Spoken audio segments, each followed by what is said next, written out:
Your daddy's probably so poor he couldn't even afford a decent funeral. I sneered at Max. It was cruel, but I was not known for my kindness. Max was an easy target, with his worn-out clothes and quiet demeanor. The day it happened, it started as another one of my sadistic games. A harmless push, I thought. But that push turned lethal when Max tripped, hitting his head on a rock. He didn't get up. His eyes stared blankly at the sky. A sudden dread filled me as the recess bell echoed, bouncing off the silent walls of the playground. I ran, leaving Max alone on the cold ground. A week passed in a blur. The school was steeped in gloom. Max was found. An investigation began, but no one knew I was there. On the 8th day after Max's death, I saw him, in my room, standing next to my bed. The same quiet, sorrowful Max, only translucent now. I blinked, pinched myself, thinking I was dreaming, but he remained, a stark, silent specter.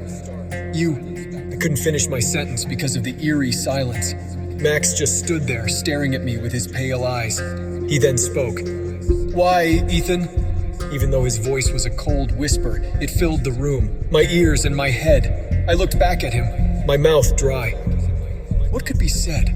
Max went to visit every night, and each time the accusations in his eyes burned brighter. He never said more than my name and that question, but his presence suffocated me, drowned me in guilt. Then came the bad dreams. Every night, I went back to the playground and pushed Max over and over again, watching as he fell and his accusing eyes never stopped looking at me. I'd wake up gasping, and Max's ghostly form would be there, his cold, dead eyes reflecting my guilt. I stopped sleeping, trying to escape the nightmare, the ghost. But whenever I closed my eyes, I saw and felt Max. My friends, my parents, teachers, they noticed my declining health, my paranoia. But how could I explain? How could they understand? By the end of the month, I was just a shell of the person I used to be. My cocky smile and cruel comments were gone. I couldn't eat or sleep, and every time I looked in a mirror, I saw a ghost. The bully was now the Tormented. One night, in a fit of desperation, I shouted, "I'm sorry, Max, I didn't mean to. I didn't want this." His ghost, as ever, was silent, staring. But that night, something changed. His eyes, still sorrowful, showed a flicker of something else. Understanding? Maybe. I started talking to him every night and telling him how bad I felt and how sorry I was. I told him of my fears, my dread, my loneliness. Each word felt like a shard being pulled from my soul, yet it brought an odd relief. Max listened, his eyes losing their accusing edge, becoming softer, sadder. Max finally spoke one night. His cold but less accusing and more resigned voice filled the room. He said, "You are sorry, Ethan," which was more of a statement than a question. I nodded, with tears in my eyes. Max, in ghost form, looked at me and said, "I'm sorry, Ethan, but don't forget me." With that, he faded, his form becoming translucent, then nothing at all. The room felt lighter, less oppressive. I slept well for the first time in months, with no bad dreams or accusing eyes. I felt like a different person the next morning. Even though the guilt was still heavy, there was now something else, a resolve, a promise. I confessed to my parents first, then the police. There were tears, anger, shock, a trial, juvenile detention, therapy. But through it all, I clung to Max's words. I wouldn't forget. I couldn't. The death of Max changed me. The bully was gone, and in his place was a teen who felt bad and wanted to make things right. My punishment wasn't just detention. It was also every look of regret from my parents, every look of disappointment from my teachers, and every quiet whisper from my classmates. I carry Max with me, a ghost, a memory, a lesson, a haunting reminder of a push that went too far, of a life lost too soon.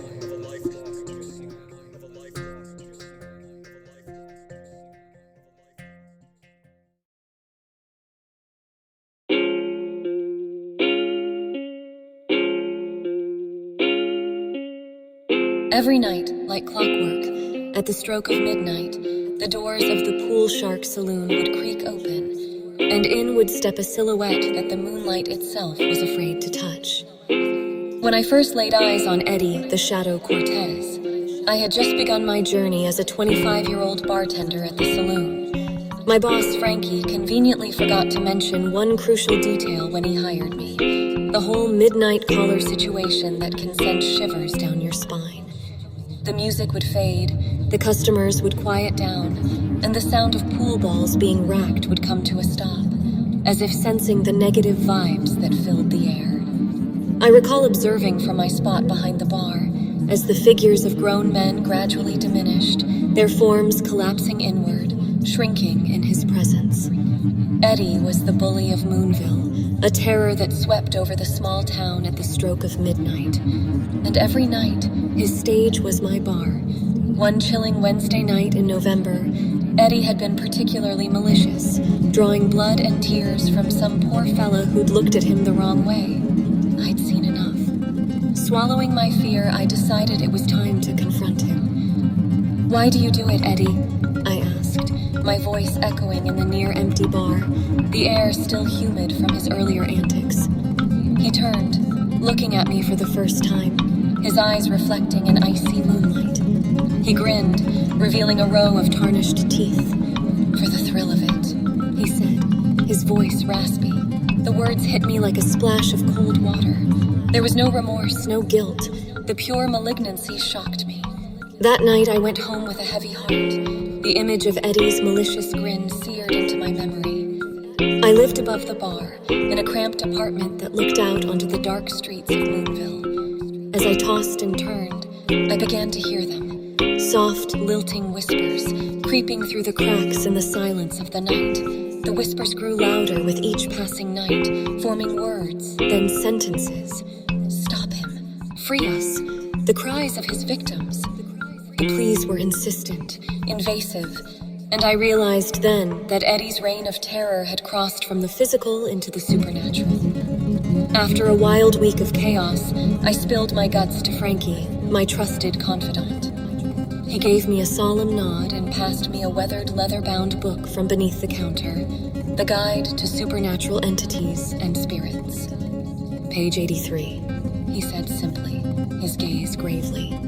I flipped to it, my hands trembling. There it was, the Shadow Bully, a malevolent spirit that feeds on fear, establishing dominance in its chosen territory. It was Eddie, down to his midnight arrivals and icy gaze. "Can we banish it?" I asked, my voice trembling. Frankie appeared somber. "It's not a walk in the park, that's for sure. Yeah, it's definitely possible. Requires a resilient spirit and a fearless heart. I spent the next few days reading, preparing, and steeling myself. I had a town to save." The clock struck midnight, and like clockwork, Eddie strolled through the door. But this time, I was prepared. As he requested his regular whiskey, I slid the drink across the counter and engaged him in conversation. "We know what you are, Eddie," I said, looking straight into his eyes. His smile faded, replaced by a look of surprise. Then it twisted into a snarl. "And what's that?" he challenged. "A bully, both in life and death. You're not welcome here, Eddie." Eddie chuckled, a hollow, icy sound. But I saw it, a glimmer of doubt in his gaze. I reached under the counter, grabbing the book, and began reciting the banishing incantation. The atmosphere grew heavy as the room fell silent. The laughter ceased. Eddie's form flickered like an old TV signal. His mouth opened in a silent snarl, but I continued, my voice resonating in the otherwise silent room. Finally, with one last primal roar, Eddie disappeared, his form fading into nothingness, leaving behind a stunned hush that engulfed the saloon. Ever since, the Pool Shark Saloon has been a hub of laughter, camaraderie, and friendly pool games. The silence of fear was replaced by the music of life. And as for me, I not only remained the bartender, but also the protector, a title I wear with pride, knowing I faced a bully and saved my town. The whispers, now thankful, faded into silence. Peace finally returned to Moonville. Eddie, the Shadow Cortez, the Midnight Terror, was no more. As it turns out, even shadows disappear when faced with a strong enough light.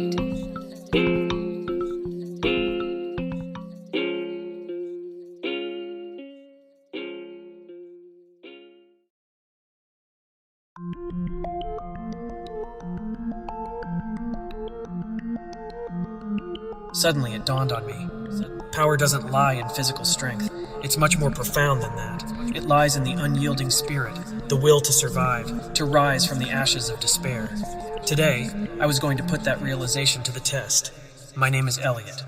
I'm in the 7th grade at Oakwood Middle School, which was meant to be a safe place for learning and growing. But for me, it was nothing short of a battlefield. My main tormentor, a bulky 8th grader named Butch, was always on the prowl, looking for any opportunity to assert his dominance. I was his favorite prey. It was Wednesday, and as usual, there was a lot of excited talking and notebook pages flying around the school. Under the big twisted oak tree in the courtyard, a group of students gathered around me to watch. All of their eyes were on me, looking at me with a mix of morbid curiosity and silent pleas for it not to be them in the middle. Butch was taller than me, and his pockmarked face was all smiles. He liked that they were scared, and that I didn't seem to be able to stop him. I felt his fist connect with my gut, a raw, burning pain searing through my body. I doubled over, gasping for air. A rush of laughter rippled through the crowd. I could see Butch, his eyes glinting with sickening satisfaction. But I wasn't done. Not yet. Using what I had just learned, I pushed away the pain and turned it into a different kind of energy. As I stood up, I could think straight. The booing crowd faded away, and their faces became blurry. Only Butch stayed in the spotlight. I didn't see him as a scary giant. I saw him for what he really was, a scared kid hiding behind a mask of power. My voice was louder than I thought it would be. "Butch," I said while staring him in the face. "You don't scare me." Something changed in his eyes at that moment, maybe a flash of confusion or fear. But it didn't last long. It was quickly replaced by raw, uncontrolled anger. He came at me, but I was ready for him this time. My body moved almost on instinct. I sidestepped his charge, letting his momentum carry him forward. He stumbled, turning quickly to face me again. His surprise gave me a sliver of courage, and I seized it. I stepped in, a quick jab landing on his chest. The crowd fell silent. Butch yelled, and the sound carried through the courtyard. He swung at me wildly, but his moves were sloppy and predictable. I dove and ducked to avoid his blows. With each successful escape, both my confidence and the amazement of the crowd grew. This wasn't the feeble Elliot they were used to. Driven by desperation, Butch came at me again. His heavy punch whistled past my ear as I ducked, and I seized the opportunity, striking him in the stomach. His breath left him in a wheezing gasp. He stumbled back, his face a mask of disbelief. People in the crowd gasped and stared wide-eyed. Their fear of Butch was going away, and they were slowly coming to respect the skinny kid for standing up for himself. With my last bit of energy, I rushed Butch and quickly punched him in the jaw. He fell to the ground, shattering the scary image he had once had. The only sound in the courtyard was the rustling of the old oak tree's leaves. Slowly, she started to understand what was going on. I told Butch to back off. I'd won. I was happy, but I also felt sorry for Butch in a strange way. I realized that he was a victim of his own fears, and that his need to be in charge was just a way for him to hide his insecurities. My power wasn't in my fists, but in my spirit, my newfound courage. I'd learned an important lesson that day, one I'd carry with me forever. Power is not about instilling fear, but about inspiring respect. I'd turned my horror story into a victory, and in doing so, I'd changed the narrative not just for myself, but for everyone who watched that day.